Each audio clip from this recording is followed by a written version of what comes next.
On? Yep. Okay. So our chicken was in there for how long? Do you guys remember? 8 minutes. And we were describing our chicken, and what were some of those words we were using? Dry and rubbery, right? All right, so I'm hopefully going to wow you right here. 8 minutes in the deep fry baker. Now, please make sure that when you take the lid off that you kind of stand back because it does let a lot of steam escape. And if you're wearing glasses, they will fog, or if you want a facial, that will happen, so just be very careful. All right, so we let that come off there.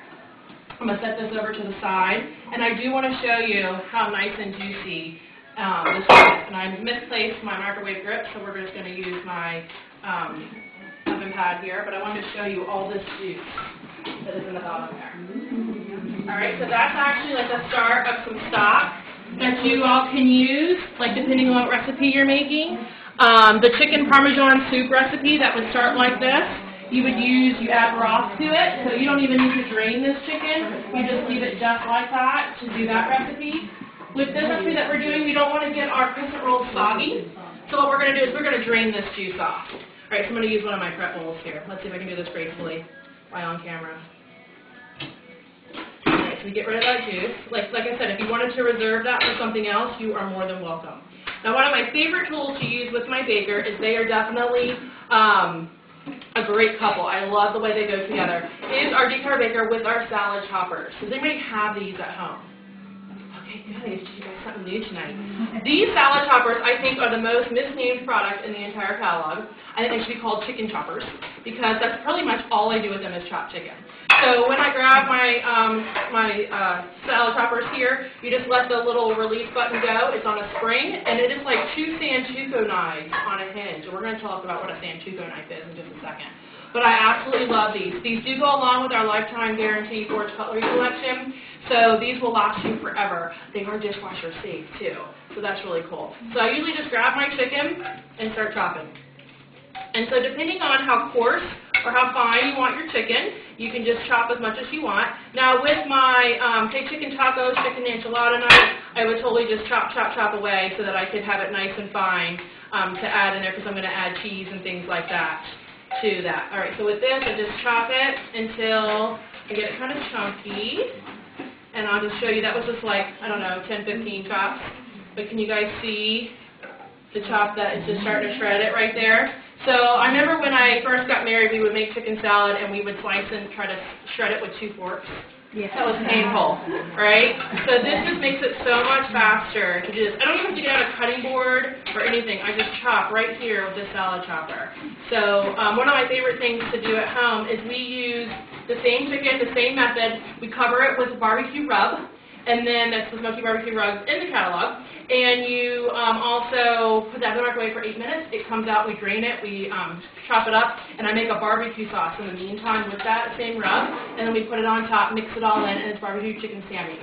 My kids absolutely love it. My husband loves it, and then we call that our picnic dinner.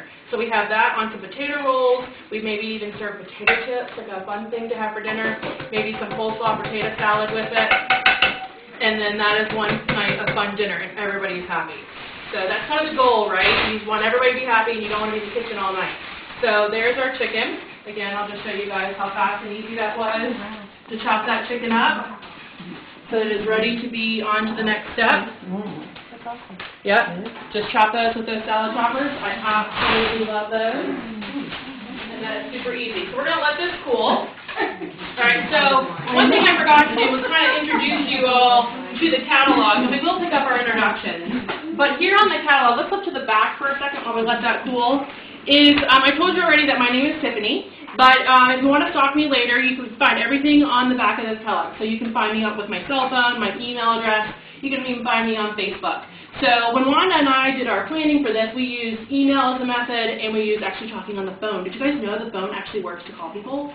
It's amazing that that still works that way. And so those are the methods we chose to use. On Facebook, if you were on there, I have a business page called Foreman's Foodies.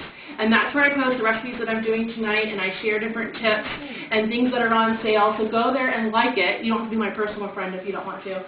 But you can just like my business page and see what I have to offer there. So that's why I've already posted tonight pictures of what we're doing tonight at the show, and they were already like, where's the recipe? I'm like, wait until after the show, then I will share it. So keep this. This is like my business card. You can keep this. You can write in this. You can circle in this. You can do whatever you want. On the front here are a couple things I want to draw your attention to. One is this heart label here on the front. What this reminds me to do is to tell you about Pampered Chef's charity called Round Up from the Heart. And what I do is I round all the orders for the next whole dollar, makes it really easy on the Hide It From Hubby plan. So if you're doing like a third in check, a third in cash, and a third on a card, it's really easy to divide by full numbers, right? What also happens is that little bit of change goes back to the food bank here in Norfolk. Okay, it's done by zip code, and for every dollar that we round up, they can provide 9 meals through the food bank. Okay, the food bank can do a lot better with their money than we can do. So that is what I do, and you can round up more than just the change if you'd like. It is a tax deduction for you. It will come on your receipt. I know we just started a new tax year, so you can save that. I also want to draw your attention to my wish list. You can fill this out like if you were a kid looking through the Kmart or Target or Toys R Us catalog on Christmas, right? Did everybody kind of just go through that? I want you to fill this out with everything we talked about that you eventually want to add to your kitchen. This is not your order form. It can be, but I don't want you to feel like you have to order everything you write down. So write down everything that you want, and then I'll be able to tell you in a little bit what's on sale now, what's on sale later, and maybe how to get some of that for free.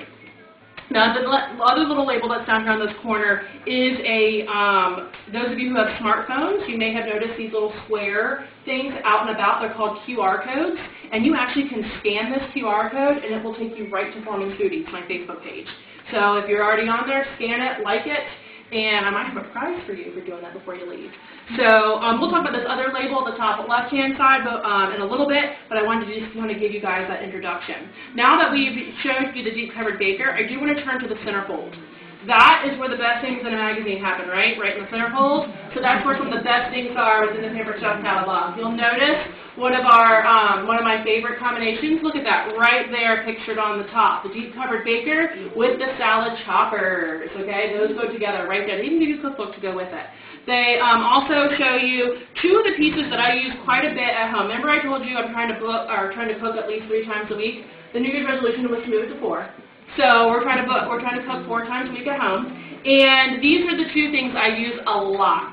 This 12-inch family skillet right here, I have now learned that it is not worth it for me to buy 1 pound of ground beef or ground turkey at a time. I need to buy 4 to 5 pounds at a time. And it really behooves me to cook it all at once. So what I do is I usually plop like 4 pounds of ground beef in that 12-inch family skillet, and I just cook it at once. And I may go ahead and prepare a couple things with it, or I may freeze part of it before I cook it, or freeze part of it after I cook it, or just put it in the fridge after I cook it. It just really depends on what the week holds. But my most favorite tool to go along with that, who's got one of these magic wands? You got one of these? What does it do? Chop, and it does the hamburger, yes.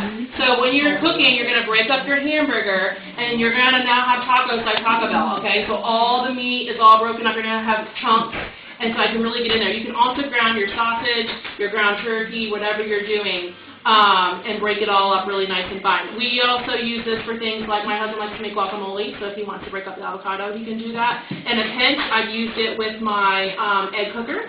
That's one of the things Wanda wanted to know about, and that's in our stoneware section, so we'll go ahead and flip there. I believe that's right, one more page either before or after. Yep, one page before.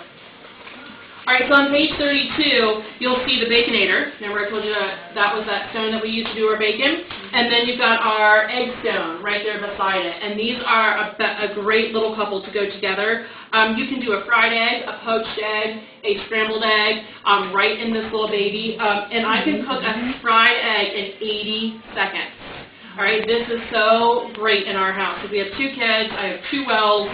I drop an egg in each, little salt and pepper. I usually just go break up each yolk a little bit because they like it where the yolk's not solid. They like it broken up.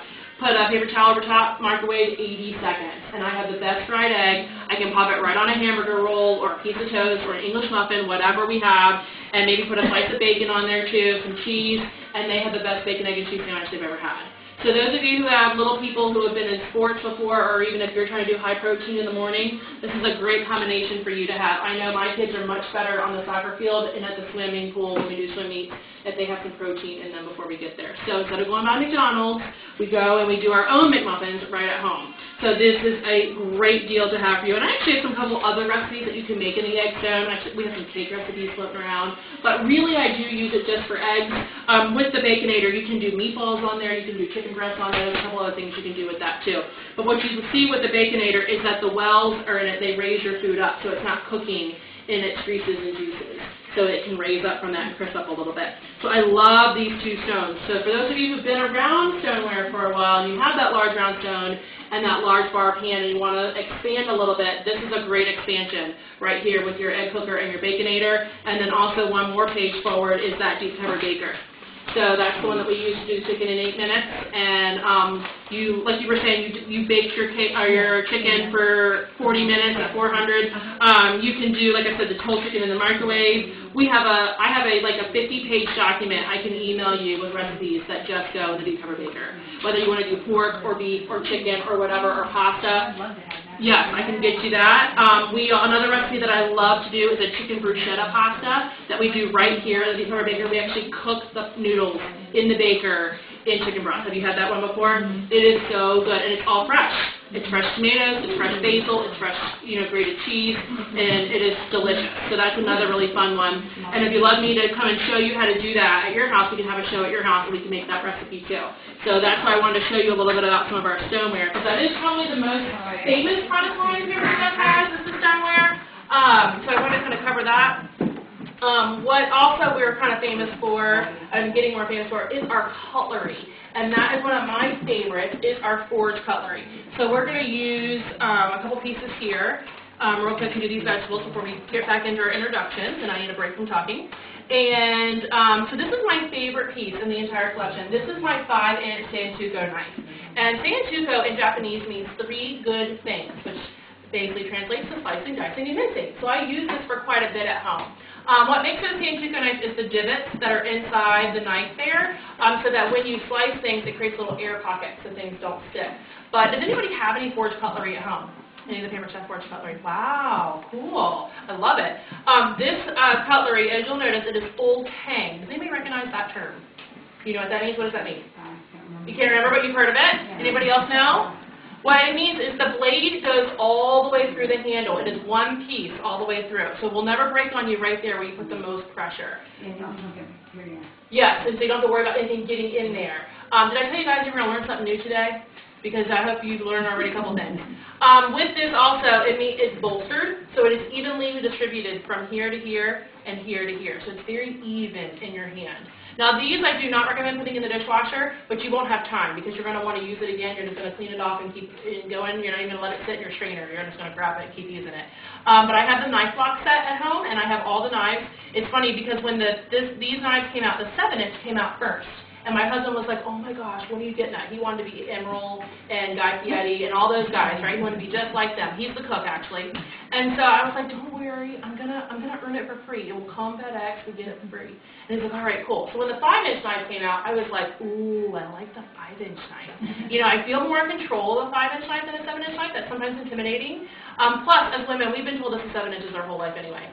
So I'm totally cool with that one there. And then I also love that it is got a non-stick handle there so that it doesn't, when you're using it, if your hands kind of get wet, they're going to be fine right there. And these protective cases here, also they just split apart. So if you get anything in there, you can put that right in the dishwasher. These are just to protect it. Does anybody have the old ones in the sharpening cases? You have those? Okay. Those are still, valid. Like if you need to send them back, they can still visit because there's a lifetime guarantee as well. But we no longer carry them in the catalog. So what they've done is this is kind of like the newest thing. What they have learned is when you sharpen a knife, you actually take part of the knife away. So now what they recommend you do is to hone a knife. You guys know what the difference is between sharpening and honing? No. Okay, we're going to learn something else now. When you hone a knife, you actually bring it back into alignment. So when this is our honing tool, it comes with a knife block set, or you can buy it separately, and you just grab the knife, And you go in there, and actually, if it's been a while since you've honed your knives, you'll actually feel it grab. It will feel very rough, and then it starts to smooth out. And then over time, you can go and sharpen it over a couple years. Do you guys know where locally you can take them for free? Farm Fresh. Farm Fresh sharpens knives for free. So if you'd like to take some knives there, you can take them, there. Also, yes, don't walk in with like a case of knives. You might think you're kind of crazy, but what's that?